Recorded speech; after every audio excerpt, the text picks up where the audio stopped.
And it was evening, and there came a rich man from Arimathea named Joseph, who himself had also become a disciple of Jesus. This man went to Pilate and asked for the body of Jesus. And so Pilate ordered it to be given over to him. Joseph took the body and wrapped it in a clean linen cloth and laid it in his own new tomb, one that he had hewn out of the rock. And he rolled a large stone against the entrance and went away. And Mary Magdalene was there, and the other Mary sitting opposite the grave. That reading comes from Matthew chapter 27, about verse 57, beginning, if you want to open to that context. Matthew chapter 27. What do you reckon Mary and the other Mary were thinking about on that Friday when they watched the one Jesus that they had been following, when they saw his body laid in the tomb?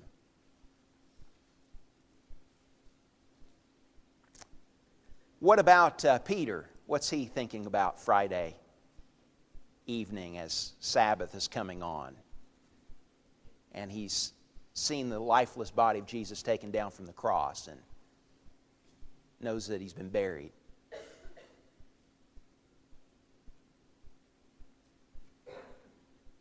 I expect they're thinking about what's next, don't you? What's tomorrow going to bring?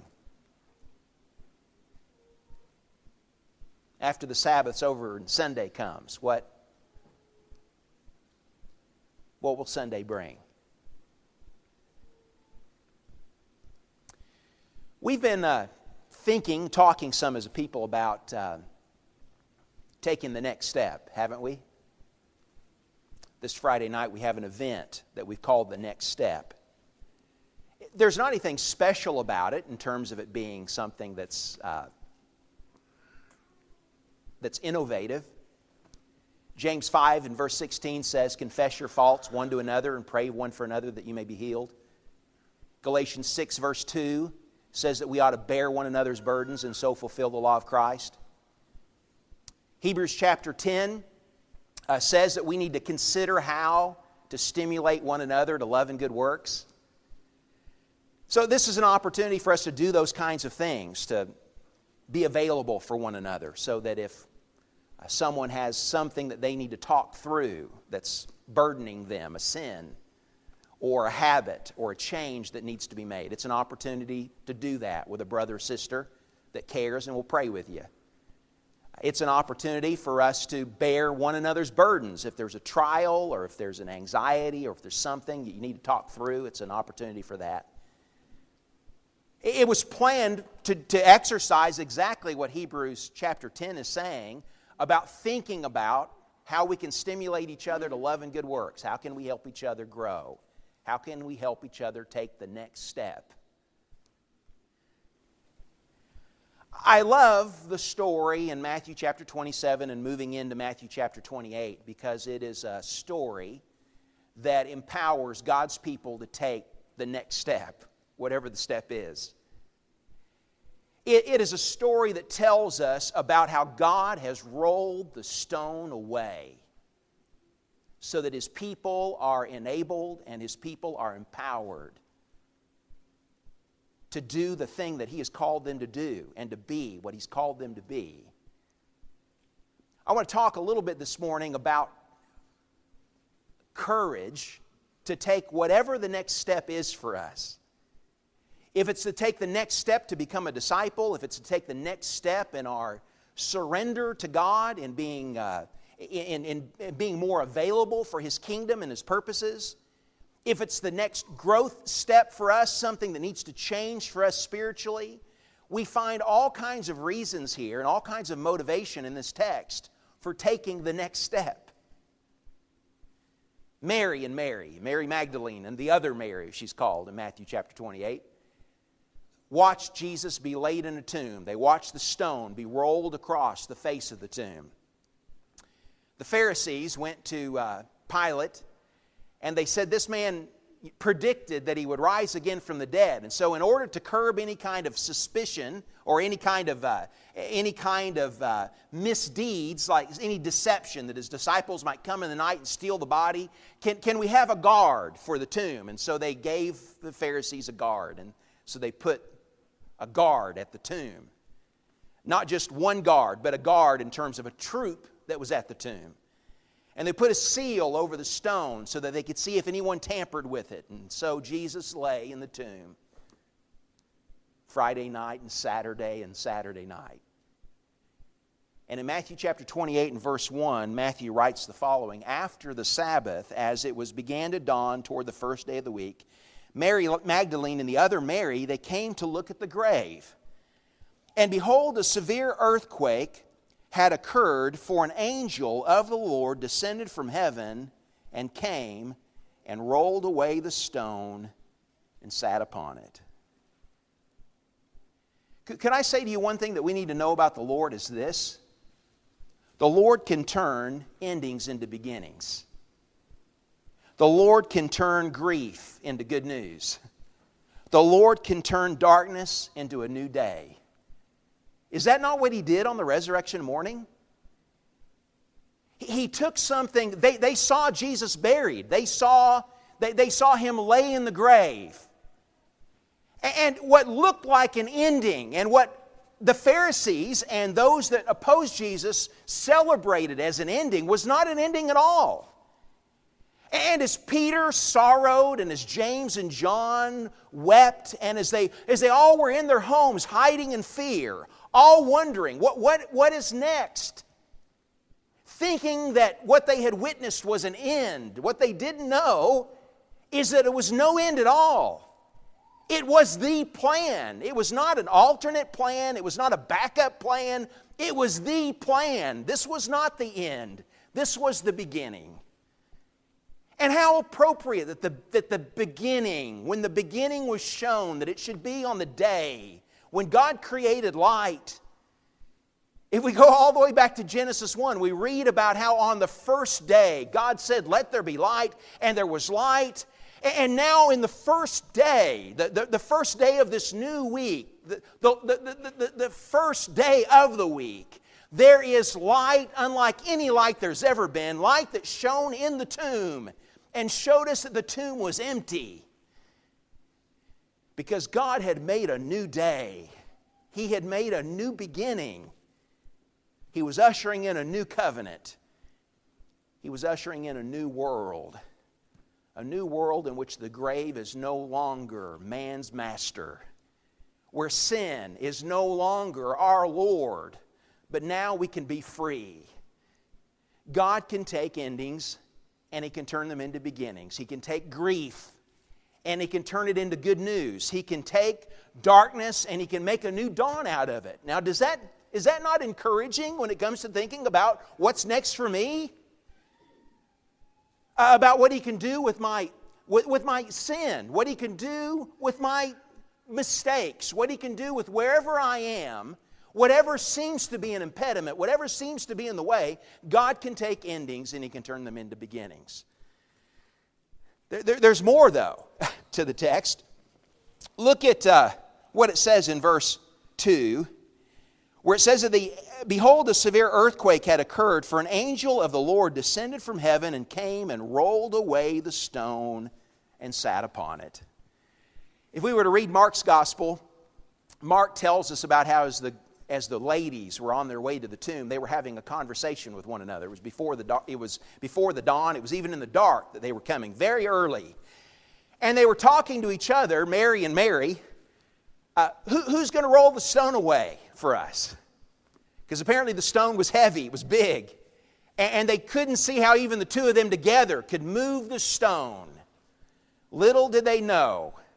In fact, Mark even expresses the surprise that they look up and behold, the stone is rolled away. Apparently, by the time they had arrived, the angel had left sitting on top of the stone where he first stationed himself and frightened away the guard. And he had gone inside the tomb. And so when they came inside, that's where they met the angel. The angel wanted them to come all the way in. and be able to say to him, or say to them that Jesus that they were looking for was not here, but he was risen. And he could point out, look at where he lay, and see the grave clothes and believe. Here's something else that I want you to know about the Lord and about what he can do about the next step. He can take obstacles and he can turn them into stools and stepping stones. God can take the thing that is a barrier, the thing that is an impediment, the thing that either blocks our path or that blocks our vision of the future, and he can move it out of the way. And so he sends an angel, and what an angel he must have been. So this mighty angel comes down, and the stone that the two women were worried about being able to roll away together, the stone that had been sealed by the guard, the stone that was right by these Roman soldiers who didn't fear anybody at battle, but are deathly afraid, paralyzing fear when they see the angel comes down and he moves the stone. He just rolled it away, and then he sat on it like it was just a place to perch. And the guard trembles in fear. And the women come and they see inside the tomb and the angel there, whose clothing, apparel looks like lightning and is as white as snow. And there's no longer an impediment. There's no longer a barrier to the future. God has taken away the stone. He's taken away the barrier so that we can look right into death, and we can see that God has created a path of victory. We can understand that He has removed the guilt of our sins so that there can be freedom of conscience before Him. There can be confidence in His presence. There can be the knowledge of what's beyond the veil, of what's beyond this life. We can know all of that because He's taken away the obstacle. He's taken away the barrier. And He's shown us the other side. He's given us courage for what's next. Why is it that the early disciples were not afraid of death? How is it that 50 days after these events, Peter, who ran when Jesus was arrested, could stand right in the very middle of the city where Jesus had died on another feast day, on the day of Pentecost, and could say to the people, he could point his finger at them and say, this Jesus that you crucified has become the Lord and the Christ, and not be afraid of the Roman guard coming and arresting him. Not be afraid that he might be crucified, because you see, death had been conquered. The grave had been vanquished. God rolled the stone away with His angel. And so they were not afraid to take the step to stand and to proclaim their faith, the step to stand and say that Jesus is now Lord and Christ, because God had taken away the barrier.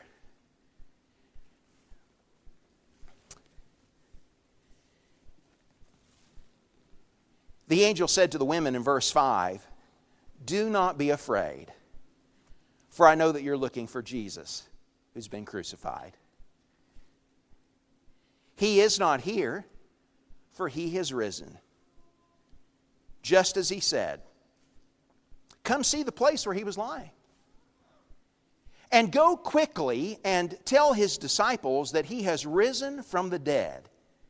And behold, He's going before you into Galilee, and there you will see Him. Behold, I've told you. And so they departed quickly from the tomb with fear and great joy, and ran to report it to the disciples. Sometimes we are on a quest for something, and we don't really quite know what we're looking for. Or we think we know what we're looking for, but the thing that we're looking for is not the thing that we're really looking for, or the thing that we really need. You know, that was not just somewhat true about those that were the followers of Jesus. It was universally true about even those that were the closest to Him. That they thought they were looking for something, but as we've discovered in our Life of Christ study, the thing that they were expecting was not the thing that Jesus turned out to be. They were looking for a king. They were looking for someone who would free them from the Romans. They were looking for someone who would lead a revival of Judaism that would take over the world, that would bring people to God, but bring them to God under the umbrella of Judaism. And Jesus was not what they were expecting. They were looking for something and found something better. And that whole concept of looking for something and finding something better is demonstrated over and over again in the gospel. Jesus surprising people because He's not what they're looking for. And some people saw what He was and that He wasn't what they were looking for and they didn't like it. And some people saw who Jesus was and that He wasn't what they were looking for and they loved it because it was serendipity, that He was better than what they were expecting. And so here the ladies come to the tomb and they are on a quest. And here's the point that I want us to get with regard to our steps, is that God can take our quest, He can take our search for answers, and He can take what is a quest where we don't quite know where we're going or what we need or what we're looking for, and He can turn it into a destination. He can take the search for answers and He can turn it into a mission. And so He does with the ladies here. They come looking for a dead man. And what they find is a risen Savior. They come looking for a Jesus who's died, who they're going to show their last respects to. And they find a risen Lord there, one who lives and who reigns. So much better. And so this is not... They come with one purpose in mind. And then the angel sends them on a mission. Not just to keep this great news, this gospel to themselves, but to go and tell it. Go tell the disciples that He's going ahead of you to Galilee and He's going to meet you there. Go quickly. And so they go with fear over what they've seen and with great joy to go and report it. That's what God can do with our next steps. When we don't quite know what the way is or don't quite know what the future is, He can take our search to do more, to be more, to serve Him, and He can turn it into a mission. He does with the ladies there. What a surprise this whole occasion is to anyone that would stand in the way of God's purpose. Look back, if you would, at chapter 27 and verse 62, when it talks about how on the next day, which is the one after the preparation, the chief priests and the Pharisees gathered together with Pilate, and they said, "Sir, we remember that when he was still alive, that deceiver said, 'After 3 days I'm going to rise again. And therefore give the orders for the grave to be made secure until the third day, and lest the disciples come and steal him away and say to the people, He has risen from the dead, and the last deception become worse than the first.'" And so we're told that Pilate gives them a guard, and the guards come and they seal the tomb, and they stand vigil over it.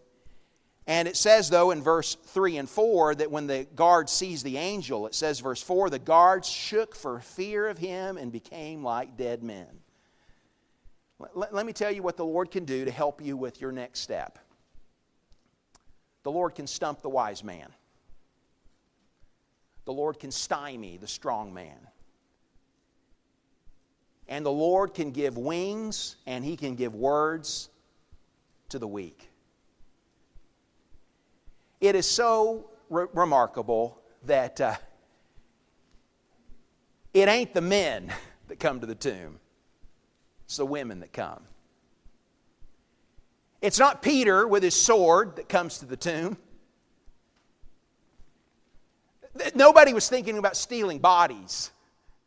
Not any of the 12 had this kind of mission in mind or thought in mind about coming and facing the Roman army. They had completely crumbled. It's the women that come.